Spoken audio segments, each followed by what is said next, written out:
Hey, I'd like to introduce you to the new clipping mask in Templett. The new changes make it so much easier to use. You can create a clipping mask using text SVGs as well as grouped SVGs if you really want to get creative. I'll first show you how to create a clipping mask in a SVG. First, add the SVG to the design. Then select it and right-click and choose Create Clipping Mask. You can see it now has the default placeholder image. Now add an image to the design and drag it into the clipping mask. To edit the image, double-click on the clipping mask object. You can now move the image around, scale it, and also rotate it. You can also drag in a new image at any time to replace the current image.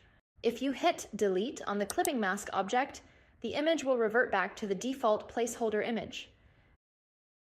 If you hit delete again, the clipping mask object will be deleted. Isn't that easy? You can also create clipping masks with text. I'll show you that now. Start by adding a text box to the design. Select it and right-click and choose Create Clipping Mask. Drag an image inside to replace the placeholder image. Double-click the text box to edit the image just like before. To edit the text, select the text box, then click the Edit Text button below. There you go, the new clipping mask feature in Templett. We hope you'll love the new updates.